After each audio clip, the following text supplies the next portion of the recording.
Hi guys, good morning. Welcome to another episode of Clangin and Bangin with Mikey, episode 271. And a lot of shit happened this past month. First things first, Black History Month isn't just in February, it's every month. Um, and I've been running into some issues with certain people, and it's like I just look at individuals like who are always involved in drama, who always have, somehow their name is always ended up in the conversation. And I tell people all the time, it's like, bro, just worry about yourself. Don't worry about what who's doing what or whatever it is, because at the end of the day, people are gonna talk about you whether you up or you down. It's not a good thing. It's not a bad thing. It's literally just a thing. And people will um not only will they will your name come out their mouth, but your issues too. Um, I was once told by an individual, was like, yo, it was like, if you want your business to be known, tell it to somebody who's always in drama. And it took me a while to figure that out because I didn't know what they meant. And when they said that, I'm like, I had to think about it. I'm like, this makes sense. You know, like why would somebody who's always in drama, why would my name and my situation be coming out their mouth? And it's true. It's also weird. I've had people tell me like, "Oh, I went to go ask so and so because so and so got down on everybody." I'm like, "No, that's not the move, bro." It's like you can sit there and try to blame somebody else and try to do X, Y, and Z. That's not cool. Because you're involving somebody else in something that is none of their concern, and now people will look at you differently because of that. And I've never understood that.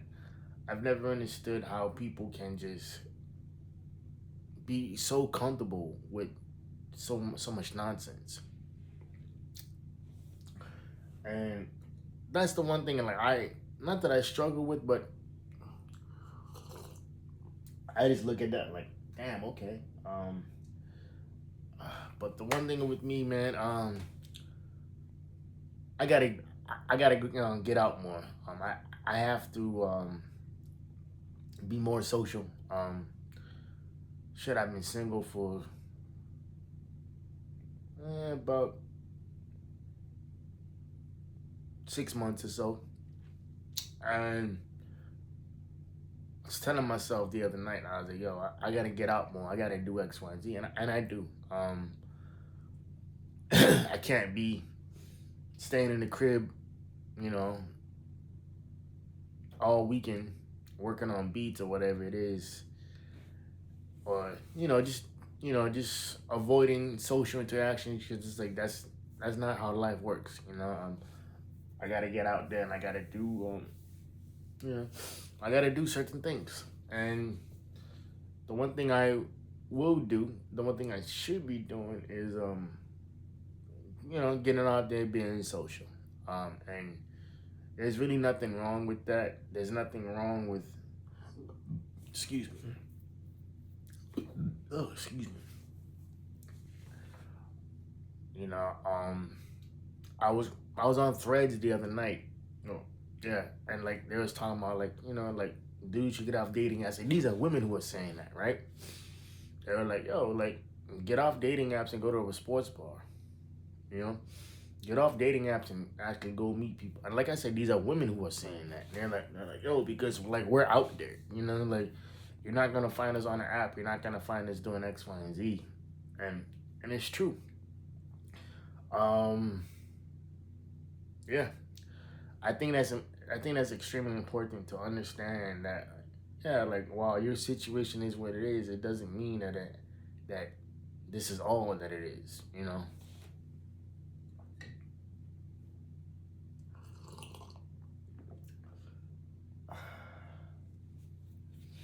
And pay attention to what people tell you. Pay attention to how they treat other people, because what they tell you is how indirectly is how they're gonna end up treating you. Um, I had a college friend of mine tell me, oh, I don't like being single, and I don't like being by myself. And ever since we was in college, she's always been in a relationship. And I say always, she's never been not single. And that to me, it's, hearing that at, at 30, 37 years old, and it's like you've known this person ever since you guys were in your 20s, and it's like, yo, everything you've done up until this point makes sense. You know, all the lack of boundaries that you had, and everything else is like, it's not hard to figure out as to why you are in certain situations that you're in. Or it's like how when women make mistakes or they make excuses I should say with men. Recently I had somebody that I know, we was having a conversation about her situation, and a stranger overheard the conversation. And the stranger told her exactly what I've been telling her for like the last 2 or 3 months. And mind you, this guy doesn't know her from a can of paint. And he was like, well, I don't know everything about the situation, but it sounds like you did everything backwards. It's like, you talked about having a kid with this guy, you had a kid, you know, X, Y, and Z. It took him X amount of years to propose to you, which is bullshit, because most guys, like I've said before in multiple podcasts, episodes, we know within 6 months to a year. And we know what we're willing to tolerate, what we're willing to put up with, what we're willing to deal with, you know. And a lot of it has to do with the fact that it's like you women are just in love with the potential. And then like when that potential fades or when it does X, Y, and Z, then you want to be like, oh yeah, X, Y. Like no, it's like, does it suck 100%? But at the end of the day, it's just that it's not something that it's tangible. It's not something that you've already seen. It's something that you're waiting on, right? And what's sad to me is like when women get in these relationships, and let's say they get married for 5, 10, 15, 20 years, and it's like then they realize like, yo, this motherfucker full of shit, or vice versa, or she full of shit.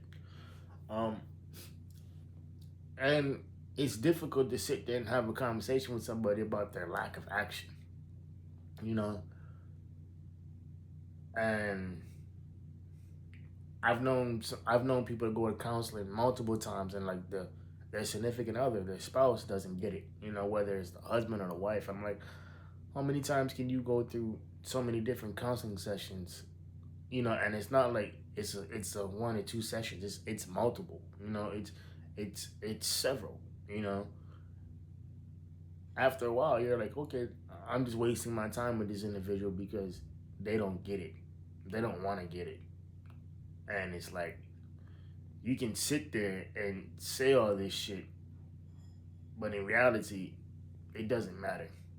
You know, it's not something that people can, that they will come out and be like, oh yeah, well, I did this because X, Y, and Z, or whatever it is. It's like people will blame you for their lack of maturity and their behavior, but they won't realize that they don't want to realize that they're responsible for all their shit. You know, it's not something that you can just turn on and turn off. It's like, yo, it's like after a certain age, we're responsible for whatever that it is that we do, and that age is at 25. That's when that's when your prefrontal cortex lobe is fully developed. And I'm at the age, it's like, bro, we all know what we're doing. You know, we may not know from situation to situation what it is that we're gonna do, but overall, we all know what the angle is. We all know what the situation is, and it's not something that you should take lightly. It's not something that you should take, you know, you know, carelessly. You know, it's um, I've seen so many people get involved with people that it's like, bro, it's like it doesn't matter. Um, um, it's like how many times can you sit there and tell somebody blue in the face, what you're doing is hurting me, it's hurting us. Please stop doing that. And a lot of it has to do with people not respecting boundaries. Or I was once told, like, oh, well, like, I'm trying to implement boundaries, but you make it difficult. I'm like, yo, like, you're not trying to do anything. You're speaking on it. That's different. I was like, mind you, because like this person was supposed to be a friend of mine, right? And there was things that happened between us, like nothing physically, but like there was emotions attached to the situation. And I said, like, look, you know, um,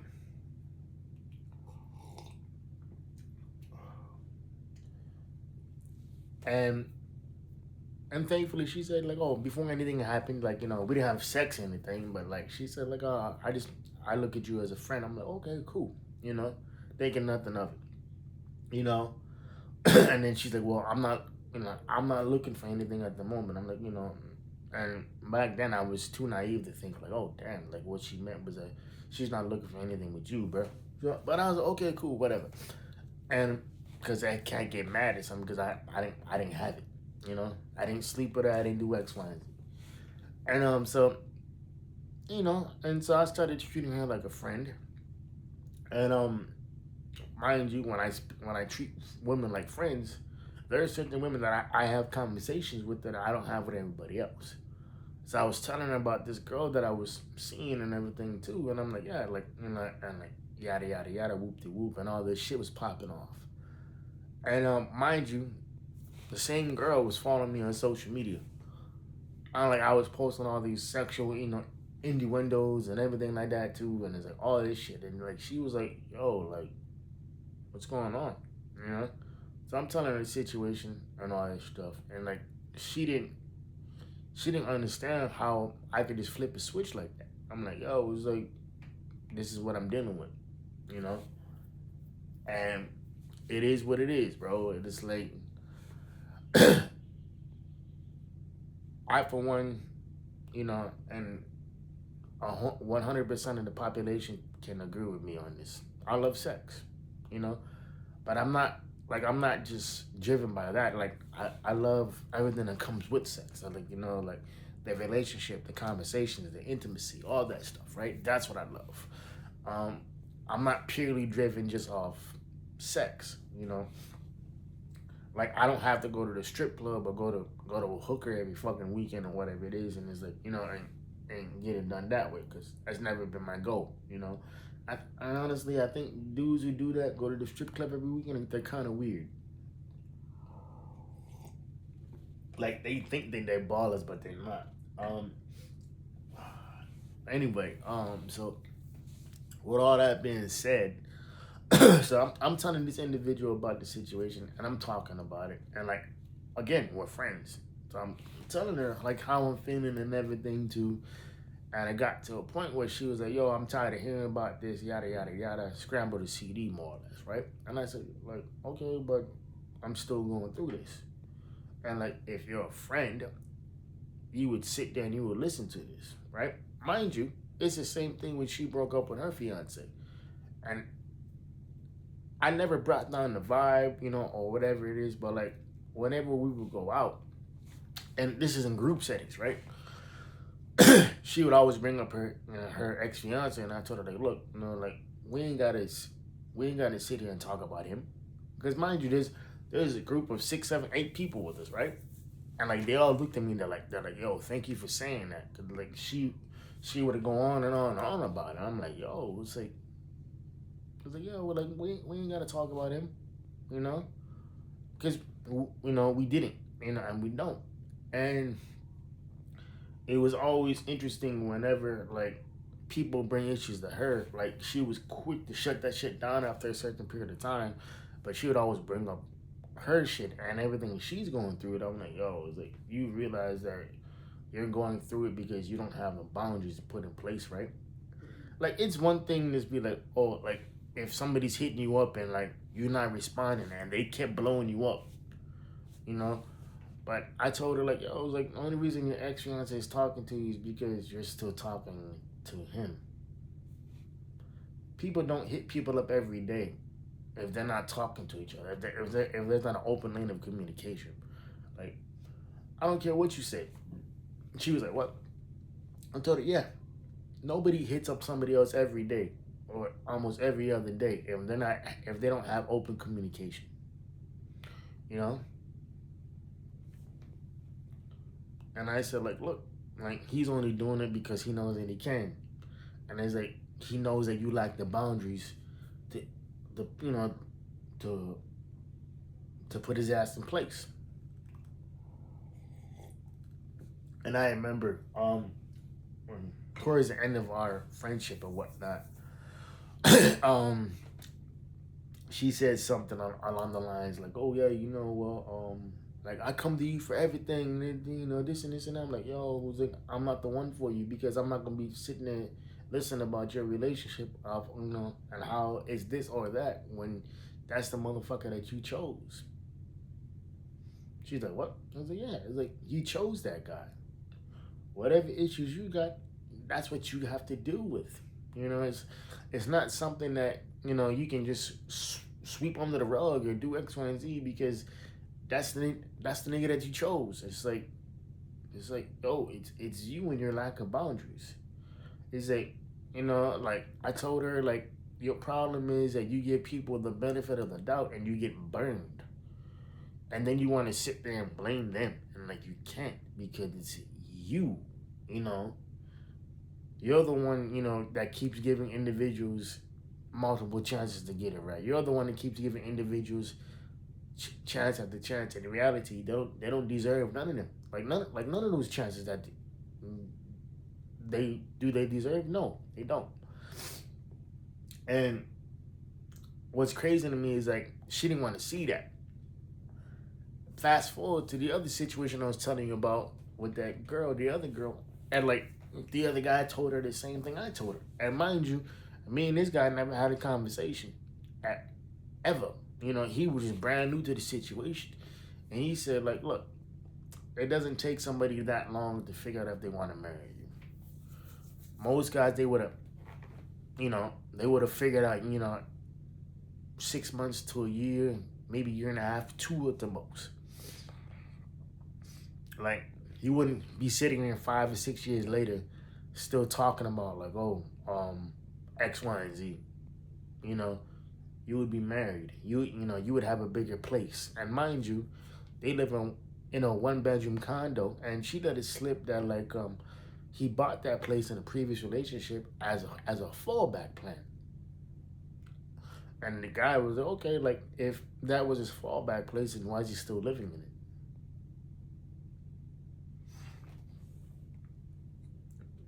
Mm. Mm. And she was like, what? And the guy's like, think about it. If that's his fallback place, why is he still living there?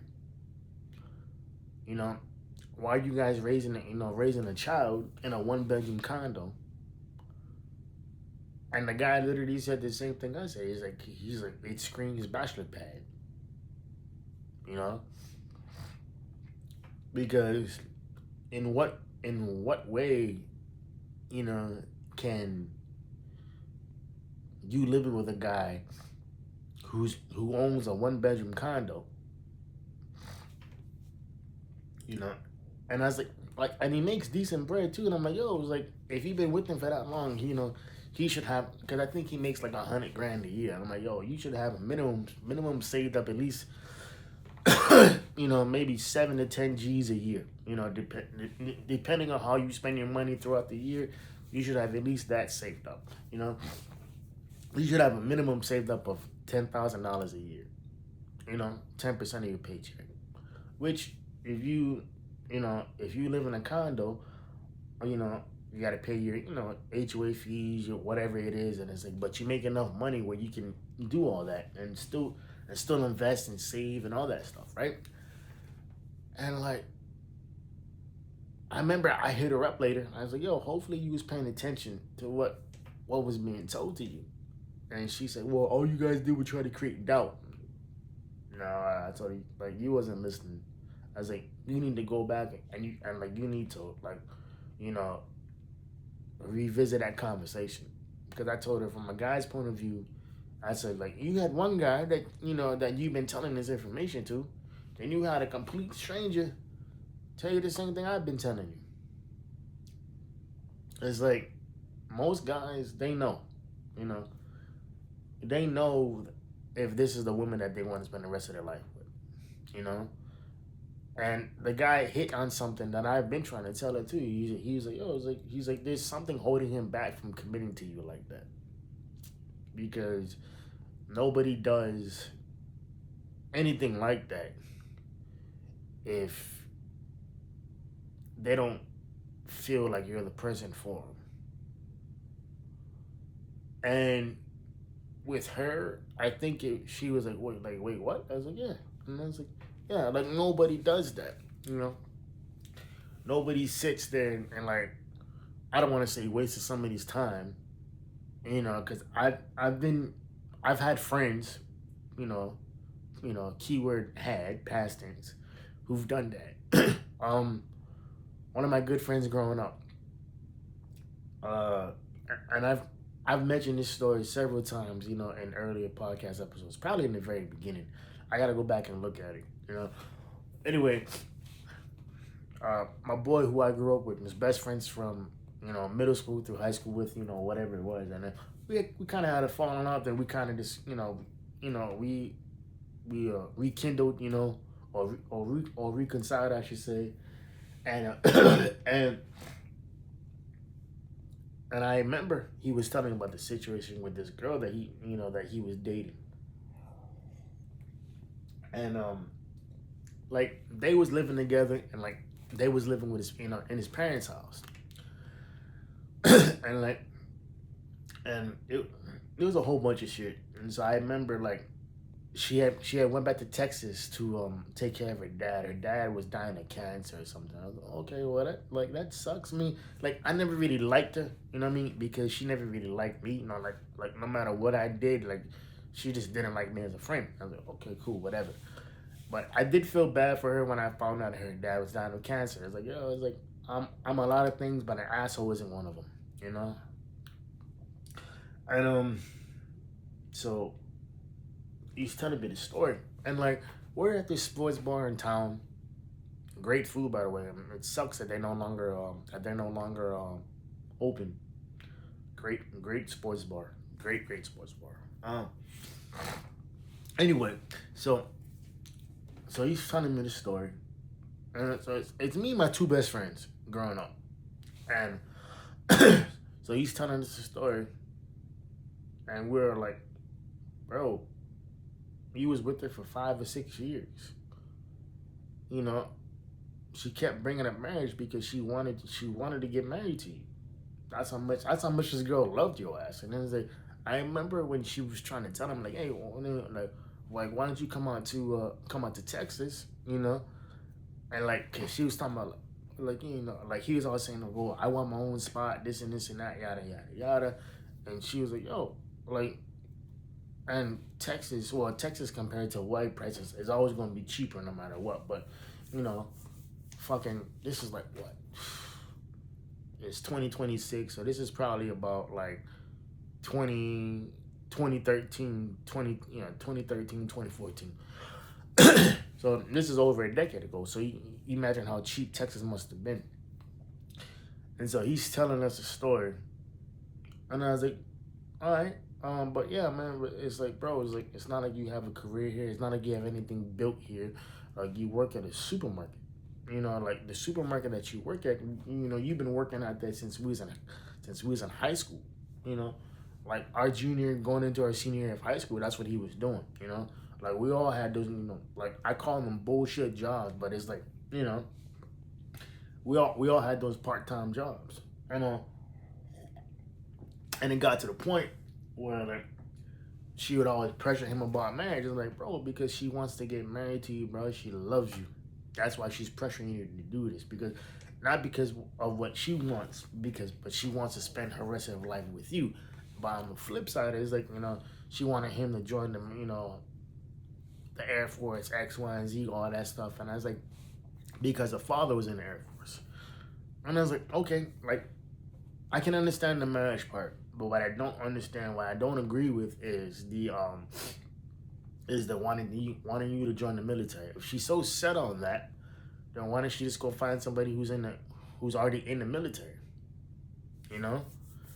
Like, why is she trying to force you to be somebody that you're not? You know? And then he was like, oh, thank you. That's what I've been telling. But like, I'm like, dog, I'm not done yet. I'm not done yet. So I did tell him, I was like, bro, I said, number two, you owe her that conversation. You know? Like, you owe her the reason as to why you don't want to get married. You know? Stop ducking that conversation. Stop running from that conversation. Talk to your girl about that. Because at the end of the day, it's like, it's not cool to waste somebody's time, bro. Whether it's 6 months, 2 years, whatever it is, 10 years, whatever it is, it's not cool to waste somebody's time. It's not. And I said, look, like, you guys are both wrong. And he sat there. He was like, wait, what? He was like, yeah. Like, she's wrong for pressuring you to join the military. But you're wrong for wasting her time. So you guys essentially wasted both of you guys' time. It's like, if you had no intentions of marrying this girl, you should have told her that, bro. You know? And the fucked up thing about it is that you probably knew 6 months in that this shit wasn't going to work. And he was like, wait, what? I was like, yeah. It's like, but whatever it was, maybe you was getting in-house pussy, whatever, maybe you was getting laid on a consistent basis. I don't fucking know.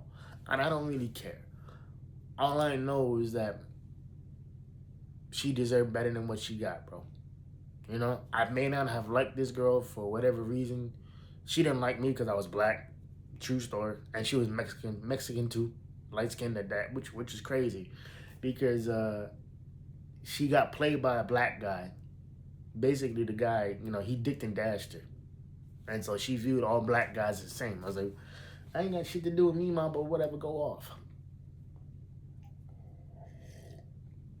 And she was mad and insecure about herself, too. It's a whole bunch of shit, bro. Whole bunch of shit. And, yeah. There's some conversations, man, I'll never forget where the fuck I was, what I was doing. And I will always remember what they were, And for him to sit there and, like, tell us that story, and I'm like, bro, don't you see that you're at fault too? It's not just her, it's you too. And a lot of the times people will sit there and not want to realize that they're part of the issue too, and they are. But getting back to that girl I was telling about earlier, about where the guy was telling about the situation, and then where she immediately got defensive and said, oh shit, excuse me. Excuse me. Where she immediately got defensive and said what she said. I'm like, no, ain't nobody trying to cast doubt. It's like, we're trying to show you what the reality of the situation is. And it's not about your feelings per se. It's not about what you feel. It's about everything that goes on to this situation. It's something that a lot of people don't want to sit there and have that conversation, and you should, because just because you're in a relationship with somebody doesn't mean that you stop doing the little things. Doesn't mean you stop checking in. Doesn't mean you stop still courting that girl or dating that person, or just doing small random things, man. It's like you don't stop doing that just because you already got the individual. Like, you treat them how how you feel, the need to be treated, or how you want to be treated. And the old saying that goes like once you get the girl, never stop dating that girl. And it's true. I've seen a lot of guys get comfortable, they get into routine, they do X, Y, and Z, whereas, like, I was planning weekly dates with my girl when I was in a relationship. I was like, yo, it was like we gonna do X, Y, and Z every week. They're like, what? And it'd be something as simple as us throwing food in the grill and just chilling. You know, it'd be like me cooking. You know, and that's it. Like it doesn't cost much, bro. And I was like, it's not something that you have to spend an absurd amount of money. I was like, it's not like you got to go out and spend a $300, $400, $500 dinner. Like, no, you go to Whole Foods, Costco, whatever it is, throw a couple steaks on the grill and you just chill out. Like you end up creating that intimacy without the sex. You have those intimate conversations without having sex. People think that sex and intimacy is the same thing. No. Sex is a byproduct of intimacy. Intimacy is making them feel heard and making them feel safe. Intimacy is knowing what to do when there's no words to describe the situation. Intimacy is knowing when your person is going through something, and they're going through something, but it's not your job to figure it out. And what I mean by that is that sometimes you just have to be able to sit in silence, and you have to, be okay with the other person being quiet or whatever it is, because not everything needs to be verbalized, right? Not everything needs to be like, oh my God, boom. And reality is like, does this suck? Yeah. But at the same time, it's like just being around somebody and understanding that whatever it is that they're going through, it's something that they have to figure out. It's not something that you have to be like, oh my God, yeah, boom. No, it's not. Not every problem needs to be fixed. Some you can just talk about. And once you figure that out, and once you figure out that every situation isn't what you think it is, you'll be better off for it. Because there's no point in stressing yourself out and doing X, Y, and Z for something that's temporary. And lastly, I've never been to therapy, but I'm gonna start going to therapy sessions. Because it's not healthy for you to sit there and pretend like shit's not, that shit's okay when it's not, And I think therapy is so beneficial, not just for when you're going through bad times or terrible, horrific times, but even when you're going through good times. Because sometimes you just need an unbiased voice to listen to you and try to point you in the right direction. Because a lot of the times, your friends who you think they're your friends, they're not your friends. Some of your biggest haters, some of your biggest ops, as the kids say, they hide behind that mask of friend. They're the ones making that snarky comments. They're the ones making them slick comments. They're the ones always got something negative to say about you, no matter what it is.